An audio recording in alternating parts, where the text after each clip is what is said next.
Hey guys, and welcome back to my channel. Today we're going to be focusing on how you can save easily in 2023. These are ways that literally anyone can do if you have spare money each month that you're looking to save but you just don't know where to start, or perhaps you spend all of your income each month and you feel like there is no way that you can save any money. Then I'm here to help you today. Make sure you grab a pen and paper. I want you to work through this video with me because it's so easy to sit and watch a YouTube video, take the information in, feel motivated, and then within a matter of a day we forget everything or we just don't bother to do it. I really want you to take action today. Go get yourself a notepad and a pen, or use the notes on your phone and work with me throughout this video, taking notes, or you could actually do the things that I'm suggesting, pause the video and then keep going so that you really do take action to work towards your financial goals this year. I really want this video to be motivational, to help you get going, to help you get started so that you can achieve whatever you're setting out to do this year.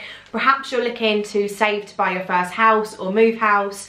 Maybe you've got a really nice holiday coming up, or maybe you've been impacted by the cost of living crisis and you really need to free up some extra money each month. This video is going to cover all of those eventualities and I really hope it helps. The first thing we're going to cover is when you shop online. So I'm not telling you not to shop online, but when you do shop online, make sure you're being savvy with this. So what I mean by that is, are you actually getting the best deal for the product that you are buying? Are you using discount codes? There are many websites out there that offer discount codes on products. There's an app that used to be Shop Tagger, I think they're now called Karma, and they actually offer this service. You can use their browser extension and it will search for any available discount codes. So make sure you're getting the most off the product you're buying. If you're a student and you don't just have to be at college, perhaps you're doing exams through your work, often you can actually apply for a form of a student discount card as well, which offers you ongoing discounts in loads of different stores. So again, that is something for you to consider. You can also get cashback on a lot of your purchases. Websites such as Top Cashback, who I've worked with many times before, offer really competitive rates of cashback. For everything that you're buying online, you're going to get money back from it. And what I suggest you do with all of these cost savings is instantly put them straight into your savings account. You were going to spend the money in the first place. So if you've made a cost saving as little as 50p, maybe it's £10, £20, £5, whatever it may be, chuck that straight into your savings account so that you can separate that money, act as if it was already spent. This might not seem a lot at outset, but honestly, throughout the year, as this accumulates and builds up, this will rack up to a nice sum at the end of the year. And just you wait, because you're going to be watching those pounds and pennies accumulate into the hundreds. Which leads me on to say, make sure you do have a separate account as your savings account. Maybe open up an ISA or a separate account with your existing bank provider so that you can transfer it out of your current account. It is not a good idea to have our savings in our current account. It's too easily accessible. So make sure you push them away so that you can't see them. Talking about bank accounts, have you reviewed the bank provider you're currently using? Many bank providers out there offer incentives if you are to switch your bank account. I did this in the past and I got £200.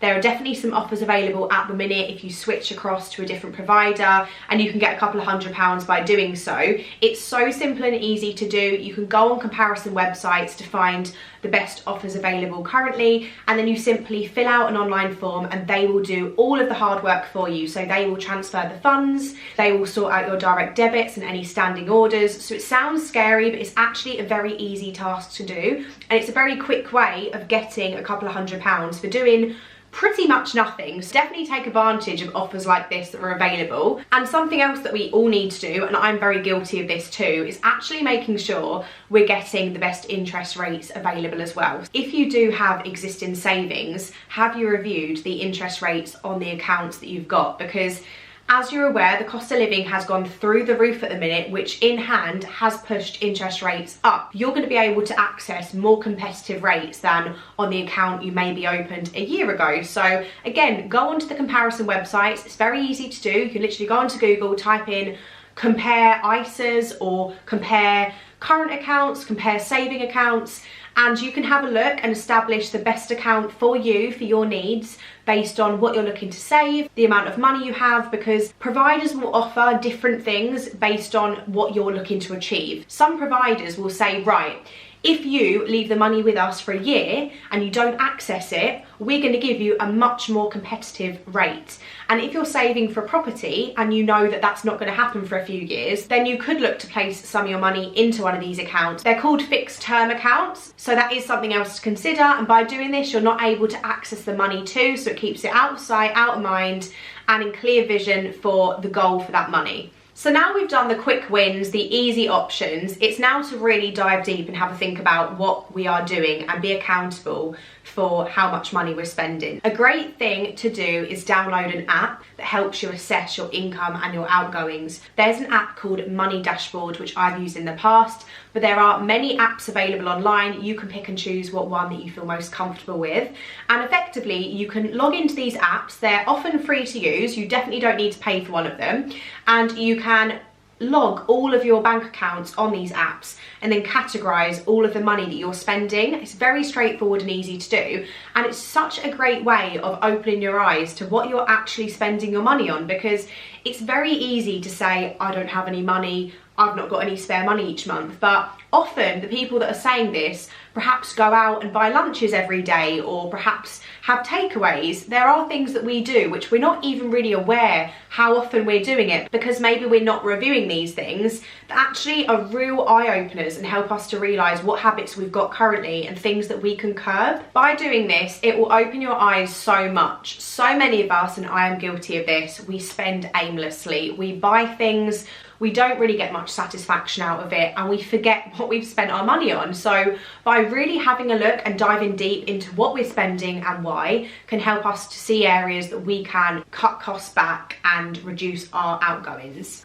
I'm not sitting here saying to you that you have to cut back everything, by the way. Perhaps that by doing this you've identified, actually I'm spending £100 a month on lunches when I'm at work, or I'm spending a couple of £100 on meals or takeaways. But you can look to cap what you're spending. So when you have done this and you realise what you're spending, you could put a limit each month on what you want to spend on these areas, and then any surplus to this, again, chuck straight into your savings account, because it was money you were spending originally. So if we're going to cut that cost back, we need to make sure we're moving that into our savings to help build them further. Now it is time to review any existing bills that we have at the minute. So bills are obviously a standard thing. I've said this many times before, but it is so important to establish what actual outgoings of ours are essential and what are non-essential, because essentials are going to be things that of course you can't change. They're things like your car, your household bills, but then the non-essentials are the areas that we can definitely cut back on. Non-essentials could be the gym, it could be shopping, food, etc, etc. So when it does come to essentials, there are still ways that we can cut these back and make cost savings. One of them being household bills. This is an area that lots of people forget to do each year, or we just don't bother with, and that is to review our existing bills or our existing contracts. Make some time, sit aside and review what you have going out each month that you can't get rid of, and then see if there's a better way of doing it. It could be that you have a phone contract. Is that due for renewal soon? If it is, make sure you shop around. Don't just stay with the same provider. I know these are very basic things, but these are things that we forget to do. I've said it many times, but me included, I do forget to do these things. Sometimes we just need to remind ourselves and allocate the time. These are not hard things to do, but they are things that we put off because we feel like they're a big task. Really dive deep into your outgoings and what you can do to minimize them. Your phone contract is something that you could look at. If you are doing an online food shop, are you shopping at the most competitive place? Perhaps you shop at Sainsbury's. Or have you considered shopping at maybe Aldi? Have you considered shopping at Asda? There are different ways that we can cut back things that are still essentials. With your car insurance, have you made sure that you're getting the best deal? So when it comes for renewal, make sure you do have a look online, see what rates are available with other providers, because you can call them up, you can play them off against each other. They do not want to lose your custom. The existing provider you're with often jumps up the price by a couple of £100, right? I don't know if you guys relate, but mine is always more the next year. There is no way I'm accepting that. So find a better deal with someone else and then call your existing provider and tell them what you've been offered, and most of the time they will look to match it if they can. Your home insurance, your contents insurance, any life cover policies you might have, these are all things that we can keep under regular review. Even things down to where we purchase our fuel for our car. Are we going to the most competitive garage? Because fuel is again through the roof at the minute, so make sure you're getting the best deal. With your energy provider, is there a better offer available? I know it's quite hard at the minute to switch sometimes, but it is something to still look into and to see if it's worth doing. Set some time aside this evening, turn off Netflix, get off your phone, get off TikTok, and spend an hour looking at what your outgoings are and think about, can I contact that provider, or when is it due for renewal, and then make a note in your diary and make sure you do it. You know what I'm going to say, but with all the cost savings you make, again, chuck them straight into your bank account because you are going to spend the money anyway. A very, very easy one to save money is food prepping. So it could be that you work in an office and you spend lots of money each month on meals out or your lunches. It could even be that you work from home, so you feel like, yeah, I'm going to cook for myself every single day and make something fresh. We're wasting money by doing this. We're wasting electricity, or we're paying out for food that we don't need to do. If we bulk food prep, it's one lot of electricity. Yes, you're gonna have to use the microwave, but you know, you're cooking in bulk. It's gonna save on food wastage. You're saving on electricity as well, and you're saving on time, which could be invested into doing something else, into learning a new skill set. No one out there can tell me they can't food prep. It is so simple, it is so quick. Chuck a load of chicken on a tray, season it, pop a load of vegetables on a tray and get yourself some rice. That is one idea. I've done many videos on food prepping in the past. Food prepping is so quick and easy. You can turn it around in a matter of 10 minutes. 10 minutes of your time, and then plus the cooking time. It is very simple, it is very straightforward, it's obviously healthy, and it's going to save us money too. So this is a great way of freeing up money each month. If you have any existing credit cards, then this is an area you should definitely review and look into. Hopefully your credit cards are 0% at the minute, which if they are, that's great. But after any initial incentives wear off, credit cards do end up obviously charging us interest. This is something that we can avoid. We can either switch our credit cards to a new provider, so you can go online, do some research, see if you can do a balance transfer onto another credit card, because often you'll then get the incentive again of 12 months or 18 months, which then gives us more time, not necessarily saying don't pay the money back, but it just allows us to not be paying for debt, because paying interest is literally pointless. We're not getting anywhere, we're not clearing our debt, we are paying for the debt we have. So if we can avoid that, then it makes total sense to me. And obviously something that we should look to do is to clear our debt. So if we have freed up money in other areas, then we could look to overpay our debt each month to reduce that further too. On to your non-essential outgoings, such as Netflix, the gym, anything that you pay out for each month, monthly subscription services maybe. Look at these and see if they're actually things that you are actively using or things that you're still interested in, because there are times where we keep things going, we don't really think about it, it's £10 here, it's £10 there, oh, it doesn't matter. But actually these all add up throughout the year. These are hundreds and hundreds of pounds that you are wasting. I signed up to a free trial of an app before. It was a 4-month free trial. I completely forgot about it. I then ended up getting tied into a year contract, and it was costing me, I think, £20 a month because I did not read the small print. Do not make my mistake. Make sure you cancel memberships before the free period is up if you're not interested in it, or make sure you cancel things if you're not using it. If you have a Netflix account or a Spotify account, can you share these with your friends and family? Can you perhaps get the family accounts and you all chip in, you reduce the cost down, and you still all have access to the service that you want? If you've got Netflix, Amazon, Prime, all of these online things, can you cut one of them back? Do you really need all of the services? This is not about making our life boring and cutting back on everything we enjoy. We can absolutely keep the things that we really love, but it's more about thinking, do I really need this, and do I actually use it, or am I just wasting my money? The same goes for the gym. So many people sign up for the gym, they don't go, or maybe they go once a month.